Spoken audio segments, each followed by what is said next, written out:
So it's Saturday, February 4th. We're still in Sedona, and I'm still wanting to know what people think about Trump. The day started dismally when we went to the drugstore and a local man admitted that he voted for Trump, and he was the second man to say he was glad a businessman is in charge rather than a politician. I don't see the reasoning in that. He's just going to funnel money into his businesses. But he did make one interesting point. He has to pay $2,000 a year because he doesn't have Obamacare.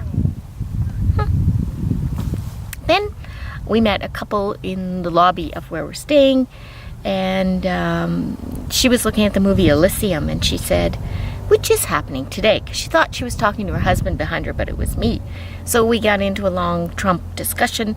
She did not vote Trump. They live in New Hampshire. She marched with the women in their women's march, and she told me that her niece, who's 11 years old, is always on real estate sites for Canada and wants to move there. She has rheumatoid arthritis, and her medications cost about $6,000 a week.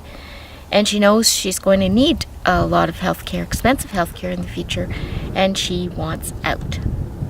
This lady also thought the anti-Muslim ban was nuts. Okay, she seemed quite a kindred spirit.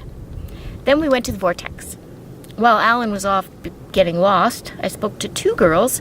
They were talking about wasn't it nice and pristine and untouched, and it would be until, the new government had their way with it, changing the regulations. And I was nodding, and one of them said, she knows what I mean. So we got into the Trump discussion.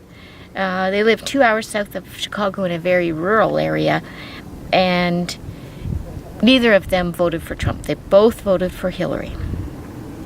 One was Republican all along until this time, and I said, well, wouldn't it be logical to vote for a woman this time?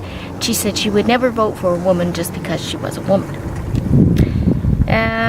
They thought Trump was an idiot. One of them thought it was good that he had his own money and didn't owe other people his support. However, obviously that's wrong. He owes them in different ways, like Bannon. One of the girls, the youngest one, said, we were talking about the inauguration crowd. Of course, the first black president would have a bigger crowd than just another white guy. And they were disgusted at his Muslim ban. Hit the subscribe button.